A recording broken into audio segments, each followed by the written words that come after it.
Good afternoon, everybody, and welcome back to Season 2 of Midday with Trey. I'm your host, Trey. Let's get right into the show. Let's get right into it. Today's guest is a communication student from right here in Myrtle Beach. Let's give it up for Tuesday Fetta. Welcome to the show. How's it going? Doing well. So one of your professors actually recommended you to, come on the show, Dr. Muckenstern. And so we wanted to kind of get to know you. So if you could start just by giving like a little brief history about yourself, where you're from and how you got to Coastal.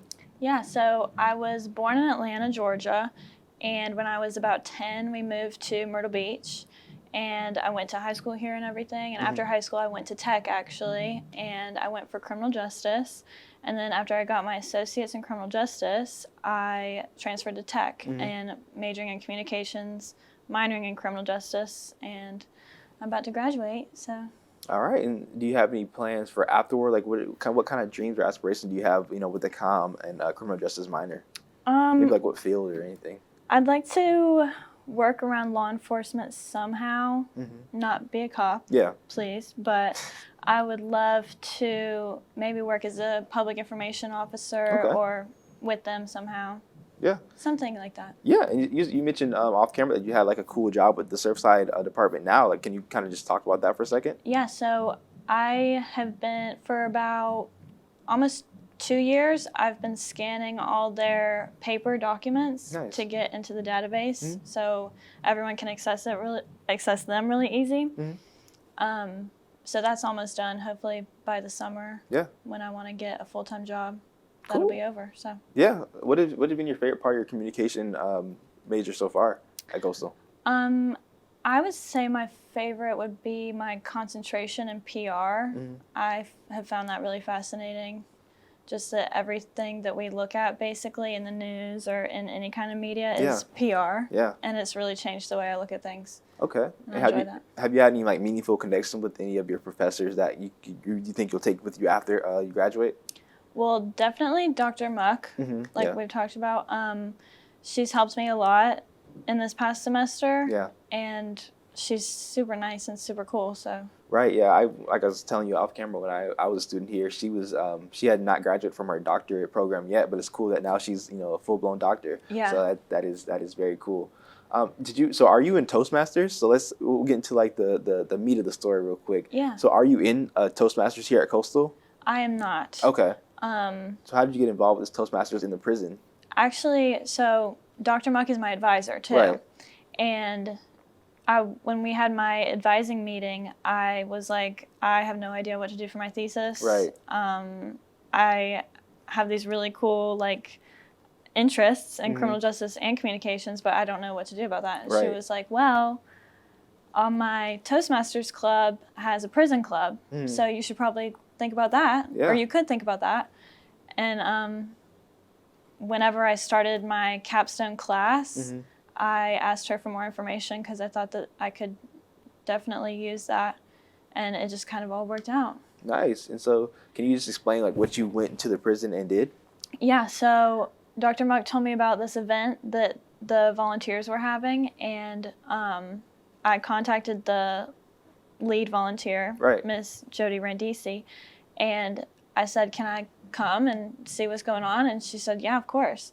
So I drove down to Hilton Head and stayed with her and her husband, and the next morning we went to Ridgeland Correctional Institution. Okay. And they had almost a full day. It was from 10 to 2. And I got to sit in the chapel with all the inmates and the volunteers. She had guest volunteers come too. Right. And some of them gave speeches and some of them just observed. And there was about 30 inmates, I would say, that are part of that club there. And I got to learn all about the different positions that they can have in their club and everything that they can learn as far as leadership skills, public speaking skills, communication skills, and they were just so nice and so welcoming. Right. It was really awesome. Cool. And was it different, or was it as you were expecting when you went into this situation? So it was kind of different because it's a men's medium security prison. Right. And as a young woman, I was worried about being catcalled or stared at, kind of in an uncomfortable situation, but it wasn't like that at all. They they were so nice to me. Mm-hmm. And just, like I said, welcoming, and it was life-changing, really. Really? Yeah, because, like, media and everything that we see about prisons, it makes it seem like a really scary place full of scary people. Right.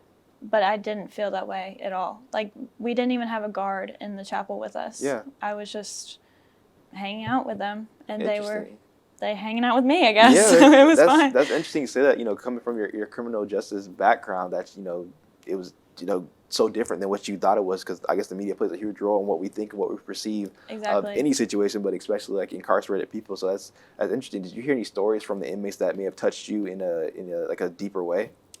I didn't hear really any stories, but the things that they said to me really touched me. Like, my favorite stories to tell are whenever they were serving lunch, I went to the bathroom and I came back and everybody had taken all the green beans. There weren't any left. And so I came back and I said, "Oh my gosh, you guys, no more green beans?" Yeah. And one guy had his plate with his green beans on it and he was like, "Do you want mine?" Oh, I was like, "No, I don't want your green beans." Yeah. But it was just like he's in prison. Yeah. Like, he doesn't get to eat good food. Right. And he was offering me his green beans. Like, that's true. It was crazy. And then whenever everybody was leaving, one of them came up to me, because Mr. Ndisi had introduced me and said I'm a student and doing my thesis and stuff. And so they all knew that. And one of them came up to me at the end and was like, "I just want to let you know that it's such an inspiration to see you going to school outside that it makes me want to keep going to school inside." Oh, wow. And I was like, that's the nicest thing. Like, anybody saying that is so nice, but especially for someone who's incarcerated and doesn't have very many options. I mean, that's really nice. You're an inspiration to them, even. I mean, come on. Like, that's so nice. What was the age range like for the 30 or so prisoners that you met? All over the board. All over, okay. Some young guys, some really old guys. Yeah. And do you have a main hypothesis or question for your thesis that you kind of surrounding your research on? I really just wanted to look at the benefits of inmates learning these sort of communication skills. Yeah. Because, I mean, it seems like they kind of wound up in the situation they're in probably because they didn't have very good communication skills. Right. So I just wanted to see if they're learning things that will help them stay out of trouble when they get out. Cool. Well, would you recommend people, do experiences like this, like, go out into these places where you may feel uncomfortable and learn and hear people talk and just kind of get to know, like, people outside of your bubble? Absolutely. Yeah. Every day if you can. Yeah. I mean, it changed the way I see things after that. So that's cool. I would definitely recommend. That's a very cool experience that you got, through the comm department here at Coastal. So that's, either through your professors or through like your own networking. That's pretty cool, because I think when I was an intern, when I was in the comm program, it was during COVID, so there was limited options. But I do think everybody should take advantage of these internships, because there are so many out there, whether it's paid, unpaid. Sometimes it's worth not getting paid to do these opportunities, because you'll gain so much more than monetary values, like I assume that you gain from these prisoners and all that good stuff. Yeah. So that's very cool. But thank you so much for coming on the show. Yeah, of course. We're gonna do a quick segment of rapid response, if you're ready. But yeah, thank you so much for sharing your story. It's very interesting. I knew what Toastmaster was, but I never considered that it would be in the prison. Yeah, I think it's really smart for them to move in that direction. Yeah. And I'm glad that they are. Yeah, because jail is was supposed to be about rehabilitation and improving what faults that people had to get themselves in jail or whatnot. So it's cool that you have places like this that do these different programs. So that's very cool. So I think people should really look into that. But let's get into this segment of rapid response. Okay, so this is just like categories. I'm gonna ask you 3 questions. They're gonna be coastal-based questions. So you'll know. Hopefully you know. And you can just answer them with three items in each category as fast as you can. Okay. I'll try. All right. Can you name 3 buildings on Coastal's campus? Prince. Okay. Edwards. Nice. Can I say Penny Hall? Yeah, perfect. Okay. All right. Can you name the 3 dining halls that Coastal offer? 3 of the dining halls that Coastal offers. I can't name a single one. Okay. So sorry. No, you're good. I'm a transfer. Okay. Okay. That's fair. That's fair. I'll name some. Okay. You got Hicks. You got Sino. You got Hackler's course, and you have UP Dining Hall. That's 4. Okay. And last question: what is your favorite part about CCU? It's so close to the beach. There it is. All right. Well, thank you so much, Tuesday, for coming on the show. Thank you for having me. Yeah, I've been really interested in hearing your story. I hope the audience gains something as well. I hope so and too. Yeah, we hope you go on. Congratulations for graduation this semester. I hope all is well, and I hope you figure out that life path whenever it comes to you. Thank you so much. Yeah, thank you. All right, it's that time again. Time for this week's hat of the week. This week's hat comes from the Language and Intercultural Studies department right here in the Edwards College.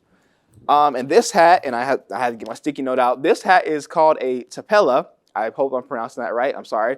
From northern Spain in the Bogue County. Basque County. I'm so sorry if I'm mispronouncing this. But it is a hat from northern Spain who the LAS department, specifically Dr. Beltran, who we've had on the show in the first season, did donate to the show. Well, donate is a strong word. Who loaned the hat to the show just so they wanted to show it off. So thank you so much to the LIS department and to Dr. Beltran. Really appreciate it. And if you have a hat that you want to show on the show, make sure you guys reach out to us. We have Instagram, Facebook, all that good stuff. But until next time, I'm going to see you guys later. It's been Midday with Trey, Season 2. Hope you guys enjoyed it. Make sure you follow all of our social media pages down below, of course. And I will see you guys next time. Same time, same place. Bye.